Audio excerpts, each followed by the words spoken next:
নমস্কার। লক্ষ্মী ঝাঁপির আজকের পর্বের রিভিউ নিয়ে বাংলা সিরিয়াল সমাচার তোমাদের সামনে এসে গেছে। তো আজকের পর্বের রিভিউতে যেটা দেখা যাচ্ছে যে দীপরা তো তন্ন তন্ন করে ব্লাড ব্যাংকে মানে রক্ত খুঁজে বেড়াচ্ছে, কারণ ঝাঁপিকে তো দিতে বারণ করে দিয়েছে, ঝাঁপির কাছ থেকে নাকি আর কোনো উপকারই নেবে না সে, সেই জন্যে। তো প্রত্যেকটা ব্লাড ব্যাংকে দেখে নিয়েছে, কোথাও রক্ত পাচ্ছে না। এবার আরেকটা লাস্ট ব্লাড ব্যাংকে এসেছে, সেখানে যাও বা পেয়েছে, কিন্তু অন্য মানুষ সেটা নিয়ে চলে যায়। সেই জন্য দীপ ওখানে একটু মানে কথাবার্তা শোনাতে থাকে, তাদের কলার ধরে নেয়, এসব আপনারা ঠিক করলেন না, একদম ঠিক করলেন না। তখন বিতানরা বুঝিয়ে সুঝিয়ে তাকে নিয়ে আসে, ছাড় ছাড়, কিছু করার নেই, যেটা হওয়ার হয়ে গেছে। বলে কি করবো এখন, আমরা রক্ত পাবো কোথার থেকে? আর এদিকে নীলু, কাসাই, মানে যারা যারা আছে আর কি, চুনি টুনিরা সবাই, কাসাই তো এসে পৌঁছয়নি, তার শ্বশুরবাড়ির লোক আসতে দেয়নি। তো খুব চিন্তায় পড়ে গেছে যে কি করবে। চুন্নি জিজ্ঞাসা করছে, নীলুদা ওদের কোনো খোঁজ পেলে, রক্ত পেলে ওরা? বলে চিন্তা করিস না বাবা, দেখছি দেখছি, খোঁজ করছি দাঁড়া। ফোন করছে, কোনো কিছু পাচ্ছে না, রক্ত রক্ত পায়নি ওরা। এদিকে ঝাঁপি চুপ করে দাঁড়িয়ে আছে। তো নীলু বলছে, এই ঝাঁপি তোর ও নেগেটিভ না? তখন বলছে, হ্যাঁ আমি তো রক্ত দিতে চেয়েছিলাম, কিন্তু ও নিতে চায়নি, বলছে আমার কাছ থেকে নাকি কোনো উপকার আর নেবে না, ও নিজেই নাকি রক্ত খুঁজে আনবে। দিকে ডক্টর বেরিয়ে বলছে, কি হলো, এখনো আপনার রক্ত জোগাড় করতে পারেননি? পেশেন্টের অবস্থা খারাপ হচ্ছে, তাড়াতাড়ি করুন, এভাবে বলে যাচ্ছে। এবার তো মানে দীপের মা খুব কান্নাকাটি করছে, ওখানে আবার শয়তানি ইনকা সেও পৌঁছে গেছে। সে কিন্তু ইয়ে করছে, কিছু হবে না আন্টি, কিছু হবে না, এরকম একটা ব্যাপার। তো সবাই চিন্তা করছে এবার কি করা যাবে। কিছুক্ষণের মধ্যে দেখা যাচ্ছে দীপরা চলেও আসে। এসে ওর মারা বলছে, কি রে, রক্ত রক্ত পেলি না? বলে না, কোথাও খোঁজ করে পেলাম না। তখন নীলু বলছে, চিন্তা করিস না, দীপের ঘাড়ে হাত রেখে রক্তের ব্যবস্থা হয়ে গেছে। দীপ বলছে, কি রক্তের ব্যবস্থা হয়ে গেছে? কিভাবে, কে দিল? তখন নীলু ওই ঘরের দিকে যেতে বলছে, যা গিয়ে দেখ। গিয়ে দেখা যাচ্ছে যে ঝাঁপি রক্ত দিচ্ছে। তো দীপ তো এটা দেখে অবাক। কিছুক্ষণের মধ্যে ঝাঁপি বেরিয়ে এসছে।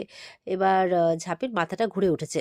তখন দীপই ধরেছে ঝাঁপিকে, ধরে একটা জায়গায় বসায়, দিয়ে ঝাঁপিকে বলছে থ্যাংক ইউ। তো ঝাঁপি বলছে যে অনেক তো ছোট করেছো, এবার মেয়ে বাবাকে রক্ত দিচ্ছে, এর জন্য থ্যাঙ্কস জানিয়ে আর ছোট করো না। এতদিন তো বাবা বলে ডেকেছিলাম মানুষটাকে, এবার রক্তের সম্পর্কও হয়ে গেল, তাই বলছে। দীপের মাটারা খুব চিন্তা করছে। সেই সময় দীপের পিসিমণিও এসেছে সেখানে। পিসিমণিও, দাদা কেমন আছে, দাদা কেমন আছে, জানে যে ঝাঁপি রক্ত দিয়েছে। তো বলছে, মা ঠিকই বলে যে ঘরের লক্ষ্মী ঘর থেকে চলে গেলে অনেক বিপদ হয় বাড়ির, তাই বলছে, মানে ঝাঁপি তো বাড়ির লক্ষ্মী, তাকে তো এইভাবে সরিয়ে দেওয়া হয়েছে বাড়ি থেকে, তাই জন্যই এই সব কিছু ঘটছে, তাই বলছে। ওদিকে ঝাঁপি দ্বীপের পাশে আর না থেকে ও নীলুর কাছে গেছে। নীলুকে গিয়ে বলছে, আচ্ছা কাসাই দিকে তো অনেকক্ষণ আগেই ফোন করে আসতে বলেছে, এখনো আসেনি, ফোনও ধরছে না, কি ব্যাপার বলো তো? নীলু বলছে, আমিও ফোন করছি, ফোনটা ধরছে না, তারা আরেকবার ট্রাই করছি, এই বলে আরেকবার ট্রাই করছে। আর ওদিকে দেখা যাচ্ছে দীপের কাকা বাড়িতে গিয়ে ওষুধ লাগাচ্ছে, হাতে কেটে টেটে গেছে, কারণ দাদাকে চাকু টাকু মারার সময় হাতে কেটে গেছে। তো লাগাচ্ছে, তখন ইয়ে গিয়ে উপস্থিত হয়েছে, ইনকা। ইনকা গিয়ে উপস্থিত হয়েছে। ইনকা তো মনে মনে বলছে যে ও তো দীপের বাবাকে কিছুতেই ভালো হতে দেবে না, ওই লোক আর বেঁচে ফিরবে না, সে ঝাঁপি যতই রক্ত দিয়ে বাঁচাক, এরকম ব্যাপার। তো এবার বলছে, কি ব্যাপার? ওর কাকা দেখে বলছে, তুমি এসেছো? আমার না তোমার কথা শোনাটা একদম ঠিক হয়নি। বলে মানে? বলছে, তোমার কথা শুনে আমার দাদাকে এইভাবে অ্যাটাক করাটা একদম উচিত হয়নি। আহ, ব্যাপারটা হচ্ছে যে দাদা তো আমাকে দেখে ফেলেছে। বলছে, কি কি বলছেন আপনি? কি যে করেন না আপনি, এবার কি হবে? উনি যদি বেঁচে বাড়ি ফিরে আসেন তাহলে এবার কি হবে? এরকম ভাবে ভয় পাচ্ছে। ইনকা তখন বলছে, ঠিক আছে চিন্তা করবেন না, ভয় পাবেন না একদম, কিছু না কিছু রাস্তা ঠিক বেরোবে, চিন্তা করবেন না, এরম ভাবে বলছে। ওদিকে ঝাঁপিরা হঠাৎ করে মানে হসপিটালে দেখছে ডক্টর খুব দৌড়াদৌড়ি করছে, অপারেশন চলাকালীন খুব ছুটোছুটি করছে। তো বলছে, কি ব্যাপার, কি হলো কি হলো? ডক্টরকে কেউ জিজ্ঞাসাও করতে পারছে না, ডক্টর এত ছোটাছুটি করছে। ঝাঁপি তখন বলছে, ডক্টর কি হয়েছে ডাক্তারবাবু, মানে বাবা ঠিক আছে তো? দীপ চিন্তা করছিল যে বাবার কিছু হলো না তো। এরকম দীপের মাও কান্নাকাটি করছে। ডক্টর বলছে ওনার অবস্থা ভালো নয়, এই বলে ভেতরে চলে যায়। এবার ওনার মানে দীপের বাবার পালস ড্রপ করছে বারবার করে। ডাক্তাররা বুঝে পাচ্ছে না কি করবে, মানে খুব সিরিয়াস কন্ডিশন আর কি, বাঁচবে কি বাঁচা মরণ মানে একসাথে হয়ে গেছে ব্যাপারটা। তো এবার ঝাঁপি তো ঠাকুরের কাছে প্রার্থনা করছে, হে মা ছাড়া লক্ষ্মী, বাবাকে তুমি ভালো করে দাও, বাবাকে তুমি ভালো করে দাও, মানুষটাকে যে ভালো হতেই হবে, মানুষটাকে ভালো করে দাও, বারবার করে বলছে। এই করতে করতে ও ঠাকুর দেখতে পায় হসপিটালে। তো ও ঠাকুরের কাছে চলে যায়, গিয়ে তার বাবার জন্য প্রার্থনা করছে, আর ঠাকুরের জন্য ঠাকুরের গান গাইছে। ঠিক সেই সময় দীপদের কানে যায় যে ঝাঁপি প্রার্থনা করছে তার বাবার জন্য। দীপের মাও তখন, দীপের মা কাকিমা সবাই গিয়ে ঝাঁপির পাশে বসে, বসে তারাও ঠাকুরের কাছে প্রার্থনা করছে। ঝাঁপি তো সমানে ঠাকুর ডাকছে, বাবাকে ঠিক করে দাও, বাবাকে ঠিক করে দাও। ঝাঁপির শাশুড়ি মা মানে দীপের মা কিন্তু ঝাঁপির দিকে সমানে তাকিয়ে আছে, কোথাও না কোথাও হয়তো একটু মন গলছে তার ঝাঁপির জন্য। ওদিকে ইনকা বুদ্ধি দিচ্ছে কাকাকে যে আপনি বরঞ্চ হসপিটালে যান। বলে কি হসপিটালে? বলে হ্যাঁ, বাড়ির সবাই ওখানে উপস্থিত আছে, এমনকি ঝাঁপিও। তো আপনি ওখানে না গেলে তো আপনার উপরে সন্দেহটা যাবে যে আপনি দাদাকে দেখতে একবার হসপিটালে গেলেন না। তো এই বলে ওর কাকাকেও পাঠায়। দেখা যাচ্ছে যে ও মানে ওদিকে তো ঝাঁপি প্রার্থনা করছে, করতে করতে অপারেশন থিয়েটারে অপারেশন কমপ্লিট হয়ে যায়। তো এবার বলছে যে অপারেশন হয়ে গেছে, কাকিমা বলছে যে লাইট নিভে গেছে। এবার ঝাঁপিরা দৌড়ে যায়, ডক্টর বেরিয়ে আসে। বেরিয়ে এসে দেখা যাচ্ছে ডক্টর হাসছে। সবাই জিজ্ঞাসা করছে কি হয়েছে, কি হয়েছে, বাবা ঠিক আছে তো, ঠিক আছে তো? বলছে যে উনি একদম সুস্থ, কালকে সকালের মধ্যে জ্ঞানও ফিরে যাবে, কোনো চিন্তা করবেন না।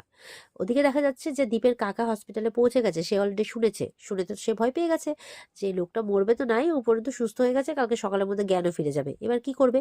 চুপ করে কেটে পড়ার চেষ্টা করছে ওখান থেকে। ঠিক ঝাঁপি দেখে ফেলেছে। দাঁড়াও কাকু, এভাবে বলছে। বলছে কেউ দেখলো না, এই মেয়েটা ঠিক লক্ষ্য করলো। বলছে কি ব্যাপার, কোথায় পালাচ্ছ? কাকিমারা সব শুনছে কিন্তু। বলছে কি রে তুই, কি বলতে চাইছিস তুই? আমি কি আমার দাদাকেও দেখতে আসতে পারি না হসপিটালে? সেখানেও কি তোর আপত্তি? হ্যাঁ, পালাবো কেন আমি, পালাবো কেন? এভাবে বলছে।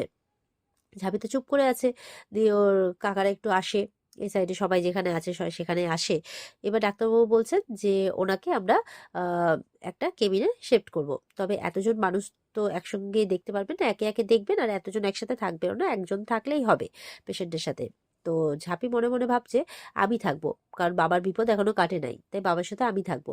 এই বলতে যাবে কি তখন দীপ বলছে আমি থাকবো। আর বাড়ির সবাইকে দীপ বলছে যে আপনারা মানে তোমরা সবাই বাড়ি চলে যাও। দীপের মা বলছে না না, আমি কিছুতেই যাব না, আমি কিছুতেই যাব না। তো পিসিমণিরা বোঝাচ্ছে সোনা বৌদি আমার, চলো বাড়ি চলো, নাহলে তোমার শরীরটা খারাপ হবে। দীপও বলছে তুমি খেয়ে নাও মা, তুমি কিন্তু বাড়ি গিয়ে অবশ্যই খেয়ে নেবে, চিন্তা করো না, আমি আছি, বাবার কিচ্ছু হবে না। তাই বলছে যে বাবা তো সুস্থ আছে, চিন্তা করো না। এই বলে সবাইকে বাড়ি পাঠিয়ে দেয়। নীলু বলছে যে আমি থাকছি দীপ তোর সাথে। বলে না না, ওদিকে কাসাই বাড়িতে একা আছে, ও প্যানিক করবে, তুই যা বরঞ্চ বাড়ি যা। এই বলে নীলু যখন যাচ্ছে, তখন নীলুকে ডেকে আবার বলছে শোন, ঝাঁপিকে একটু বাড়ি পৌঁছে দিস, ও হাজারো মতো রক্ত দিয়েছে, আমাদের কিছু রেসপন্সিবিলিটিস থাকে।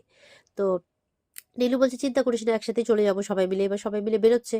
ঝাঁপি মনে মনে বলছে ও থাকবে বাবার কাছে, ঠিক আছে থাক, ও ঠিক বাবাকে সামলে রাখবে। এই বলে ঝাঁপি কিন্তু বেরিয়ে পড়ে। এবার তো দীপের কাকা এসে বলছে যে দাদা তো কালকে সকালে জ্ঞান ফিরে আসবে, জ্ঞান ফিরে আসলে দাদা সব সত্যিটা বলে দেবে, তখন তো আমার খেলা শেষ। ইনকা বলছে না না, আমি থাকতে আপনার এত বড় ক্ষতি কখনোই হতে পারে না। আপনি এক কাজ করবেন, আহ মানে ডাক্তার বলেছে তো কালকে সকালে জ্ঞান ফিরে আসবে, আর যদি জ্ঞানটাই না ফেরে, আর সেই ব্যবস্থাটা আপনাকেই করতে হবে। বলে কি, না না, খবরদার ইনকা, খবরদার আমাকে আর এইসব পাপ কাজ করতে বলবে না। তুমি ইন্ধন জুগিয়েছিলে বলে তোমার কথায় আমি কিন্তু এই পাপ কাজটা করে করে নিয়েছিলাম শুধুমাত্র ভয়ে। আমি আর এই পাপ কাজটা করতে পারবো না। বরঞ্চ তখন ইনকা বলছে তাই নাকি, তাহলে আপনি কি করবেন? বলছে কাল সকালে আমি বরঞ্চ দাদার কাছে ক্ষমা চেয়ে নেব, দাদার পা ধরে। দাদা আমাকে ঠিক ক্ষমা করে দেবে, আর আমি বলবো তুমি আমাকে ইন্ধন জুগিয়েছিলে, তুমি আমাকে ভয় পাইয়ে দিয়েছিলে, তাই এই কাজটা আমি তোমার কথা মতো করেছি। তখন ইনকা বলছে বাবা খুব ভালো, নিজের পিঠ বাঁচাতে আপনি আমার পিঠে ছুরি মারবেন ভাবছেন? আপনি কি ভেবেছেন ওই ঝাঁপির বাড়ি থেকে যে হার্ড ডিস্কটা চুরি করা হয়েছিল সেটা তো আমি শুনেছিলাম, সেই অরিজিনাল কপিটা কিন্তু আমার কাছেই আছে, আমি চাইলেই সেটা দেখিয়ে দিতে পারি। দীপের কাকা তো ভয় পেয়ে যায়, আর বলছে আপনি আজকে সকালে ছেলেগুলোকে যে বলে আপনার দাদাকে ছুরি মারিয়েছেন, সেই মানে প্রমাণটাও আমার কাছে আছে। ছেলেগুলো কিন্তু গিয়ে আপনার নামটাই নেবে, কিন্তু আমি যে আপনাকে ইন্ধন জুগিয়েছি সেই প্রমাণ কিন্তু আপনার কাছে নেই। তো ওর কাকা তো খুব ভয় পেয়ে গেছে, এবার কি করবে কিছু বুঝে পাচ্ছে না। তো এবার তো ইনকা বলছে দেখুন এবার আপনি কি করবেন। এবার ওর কাকা তো ভয়ে বসে পড়েছে, বলছে নিজের পিঠ বাঁচাতে আমি কোন ফাঁদে পা দিলাম। এদিকে ঝাঁপি রাত্রে বাড়ি ফিরে এসেছে, এবার ঘুমোতে যাবে। বলছে যে বাড়িতে চলে এলাম, কিন্তু মন তো কিছুতেই মানছে না। ওদিকে ও আছে, তবুও ও নিশ্চয়ই সজাগ থাকবে, তবুও যতক্ষণে মানুষটা সুস্থ হয়ে বাড়ি না ফিরছে ততক্ষণ যেন কোনো শান্তি হচ্ছে না। এর এমনটাই ভাবছে, কি করবে কিছু বুঝে উঠতে পারছে না। আর এখানেই কিন্তু আজকের পর্ব শেষ হয়ে যায়। তবে পরের দিনের চমক তোমাদের জন্য। পরের দিন কিন্তু আমরা দেখতে পাবো যে দীপকে ফোন করবে ঝাঁপি, ফোন করে বলবে তুমি কোথায়, হসপিটালেই তো, ওখান থেকে কোথাও যাওনি তো?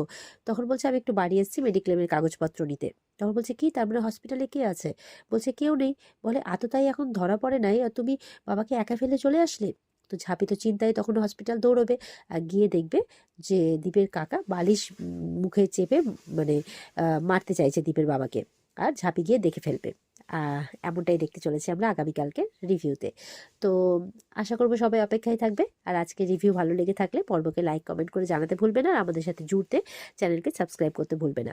দেখা হচ্ছে তোমাদের সাথে আগামীকালকে। সবাই খুব ভালো থাকবে। আজকের মতো পর্ব এই পর্যন্তই। টাটা।